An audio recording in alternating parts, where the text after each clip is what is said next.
If you're looking for an incredible value on a prosumer level espresso machine, you should be taking a look at Expo Bar. Hey, Mark here from WholeLatteLove. I've got Todd, our machine expert, with us today. Hello. And we're going to take a look at Expo Bar machines in general, what kind of makes them special, great value, they make fabulous espresso.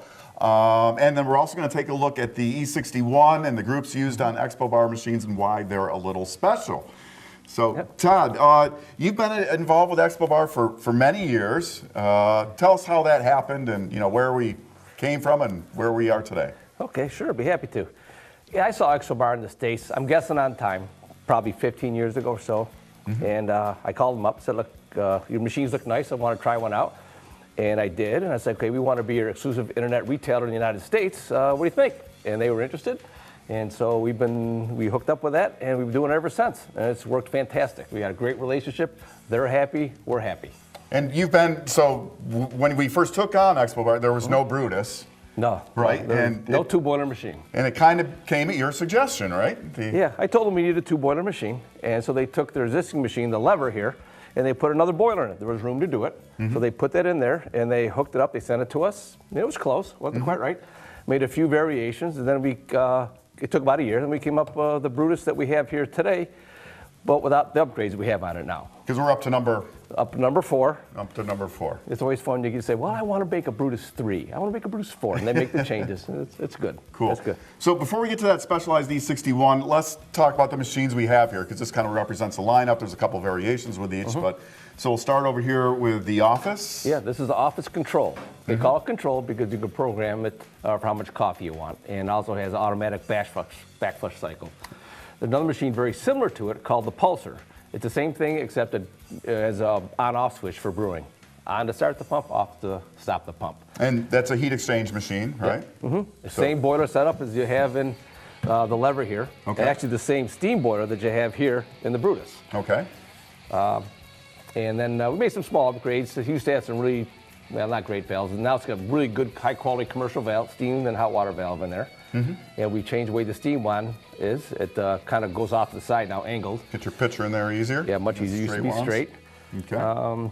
That's really all we've done with that one, except for some little upgrades inside that you'd never see. But sure. And then the lever here, we've upgraded the switches on this. We have added another gauge. What first came with just a steam pressure gauge. We put in a brew pressure gauge also. And then we've made it so you can adjust the brew pressure from outside the machine. If you pull off the drip tray, you'll see a spot where you can put a screwdriver in there and make adjustments. So Todd, we worked with Expo Bar on some other improvements to the office line. Yeah, one really nice little thing we've done is we make sure we have the right size restrictor in the water tube going from the boiler to the brew group, so it controls the flow of water through the thermo-siphon in the brew group. So that's an E61 thing, right? Where there's a thermo-siphon that kind of keeps that all nice and hot. Yep, and what that'll do for us, that'll give you a really good brew temperature consistently. You won't get a lot of steam from the brew group like you see a lot of machines. Okay. Yeah, so we have it set up so it's right about 200 degrees. And you're talking that flow restrictor, you're just talking about the size of a hole that controls how much water is circulating in the thermo-siphon, right? Yeah, I'm very paranoid to make sure that's just right. Now, this comes in a couple versions as well? This comes in 2 versions. One that is reservoir plumbable, and one that has a reservoir and it can be plumbed, excuse me. And the other is just vibration pump with reservoir only. Reservoir only. Yeah, so and it does not come with a rotary pump, just vibration pump. Just vibration pump, okay. And this is heat exchange as well in E61, and again, we're going to talk more about that in a second. And then over to the Brutus, the dual boiler, but a unique dual boiler, right? Yeah, with this, we use the steam boiler, the same steam boiler we have in here with the heat exchanger, and that heat exchanger, instead of going to the brew group, preheats the water going to the brew boiler. So you don't have cold water going in the brew boiler, and that really helps with temperature stability during your brewing. You don't really get a fluctuation. So that works, especially that in combination with the PID, which keeps the brew boiler at a constant temperature. And you scase these machines all the time to measure their temperature, and these are just rock solid. Exactly. Right? That way we can check the PID settings, and with a scase, we'll put the scase on there. Yeah, rock solid. You shed at 200 degrees, you're getting 200 degree water. Set at 202, you get 202. So, I mean, really among the best in the business at that, with that heat exchanger. Again, that heat exchanger preheats the water that goes to the brew boiler from within the steam boiler. Yes.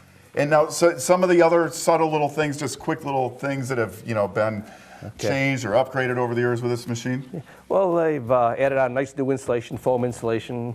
They've upgraded the OPVs on them, better quality. Let's see, they originally started with a digital controller. Now we have the full PID. Better vacuum relief valves. The copper tubing is neater than it used to be, very well run. It used to be a Teflon tube going between the heat exchanger and the brew boiler. Now it's copper. Yeah, better tube going from the pump over to the bottom of the boiler. It's a thicker, it's smaller in diameter, but it's thicker tubing, the walls, so it's stronger. And yeah, it's some of the basics that I can come up with now, but really it hasn't changed, not huge amounts, because the basic design is still the same with the heat exchanger, and large heat exchanger boiler, and the brew boiler.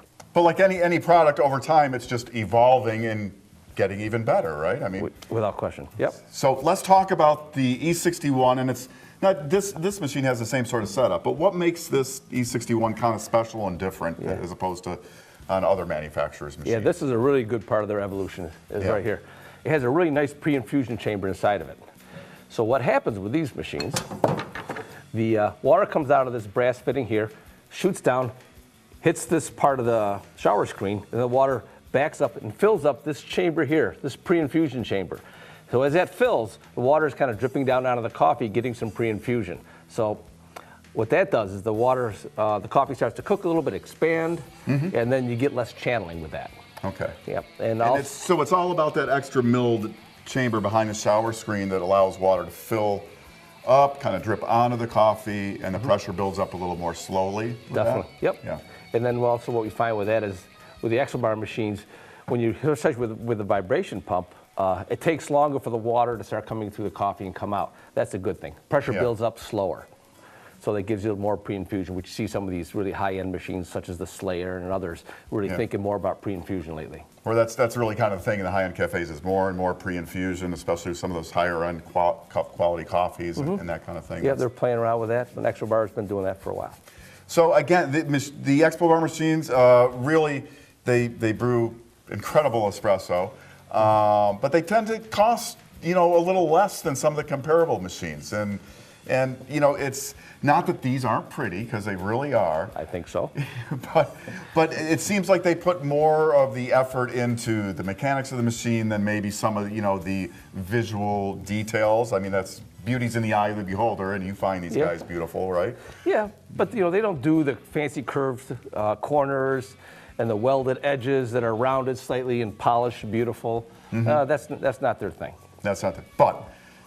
But they get a great quality espresso. But they're tough, right? I mean, the gauge of the metal just on that outer housing. Yeah, look how thick that is right there. Yeah. That's the thickest out there.